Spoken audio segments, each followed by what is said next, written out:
How to 오늘의 주제는 내용 증명입니다. 변호사 정준영입니다. 그럼 내용 증명이 뭐죠? 내용 증명이 내용을 증명하는 거 아닌가? 그쵸, 맞아요. 근데 그냥 일반 우편 같은 경우는 내용 증명이 안 되나요? 안 되죠. 내가 누구한테 편지를 보내서 욕을 썼는지 연애 편지인지 어떻게 알아요? 모르잖아요. 그래서 우체국이요, 내용을 증명해줘요. 그게 내용 증명입니다. 어떻게 우체국이 내용을 증명해줄까요? 내용 증명을 발송하려는 사람은요, 같은 내용의 문서를 3장을 작성해서요, 우체국에 가져가요. 그러면요, 우체국이 하나는 상대방에게, 하나는 우체국이 보관을 하고, 하나는 발송하는 자에게 돌려줘요. 그래서 우체국이 문서 하나 갖고 있잖아요. 그거를 보고 나중에 문제가 생겼을 경우에 이런 내용의 문서를 보냈어, 이런 방식으로 우체국은 내용을 증명해 줍니다. 내용 증명 우편을 보내면 그게 등기 우편이란 말이에요. 등기번호가 나와요. 그래가지고 우체국 사이트에 들어가가지고 그 등기번호 치잖아요. 언제 누가 받았는지까지 다 나와요. 그래서 수신인과 수령 날짜를 다 증명할 수 있습니다. 내용 증명이 언제 필요하냐면요, 기본적으로 어떤 법적인 효력이 있을 때 그렇게 하겠죠. 다양해요.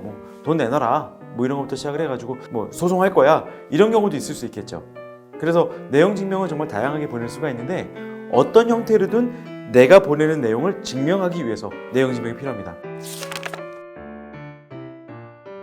내용 증명이 특히 필요한 경우가 좀 있긴 해요. 이를테면 우리가 계약 해제의 어떤 통지를 할 때, 이거는 나중에 법적인 어떤 분쟁에 들어갔을 때 꼭 필요한 부분이거든요. 계약 해제 통지를 했는지 안 했는지. 그러려면 내용 증명 우편으로 보내는 게 필요하겠죠. 내용 증명이라는 거는요, 이런 우편물을 상대방에게 보냈다라는 내용을 증명하는 거고, 공증이라는 건요, 어떤 문서가 작성되었다라는 것을 공증인이 증명해 주는 거예요. 공적인 증명을 해주는 거죠. 그러니까 내가 상대방한테 내가 너한테 옛날에 돈 빌려준 거 있잖아, 이런 문서를 발송했다라는 것을 증명해 주는 게 내용 증명이겠고요. 공증은 차용증 같은 거를 공증을 하잖아요. 그럼 이 차용증은 법적인 효력이 훨씬 더 있는 거죠. 좀 다른 영역인 것 같아요. 그 다음에 공증 같은 경우에는요, 거의 집행문구를 넣어요. 언제까지 안 갚으면 바로 강제 집행이 가능한, 이런 효력도 있습니다. 비용도 공증이 훨씬 비싸고요.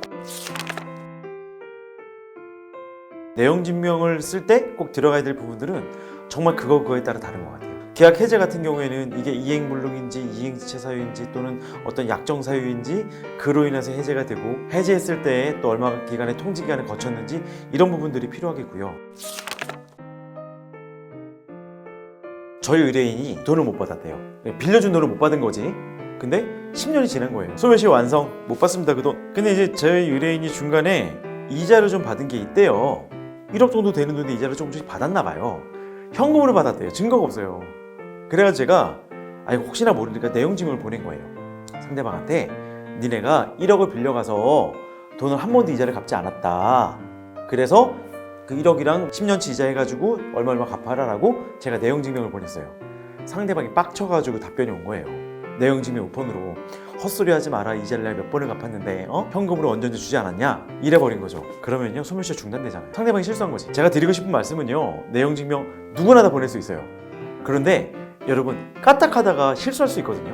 나한테 불리한 내용들 보낼 수 있단 말이죠.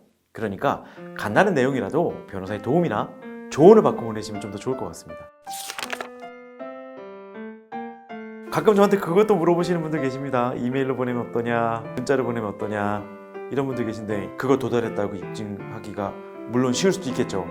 요즘 카카오톡 일자 지워지고 문자 메시지도 일자 지워지잖아요. 근데 안 맞다고 하면, 나 없을 때 내 여자친구가 맞다라고 하거나 이래버리면 물론 좀 곤란의 소지가 있겠죠. 그거는 발송의 의미는 있겠지만 도달의 어떤 증명이 되긴 좀 어렵죠. 그래서 가급적이면 내용 증명을 보내시는 게 좋을 것 같습니다.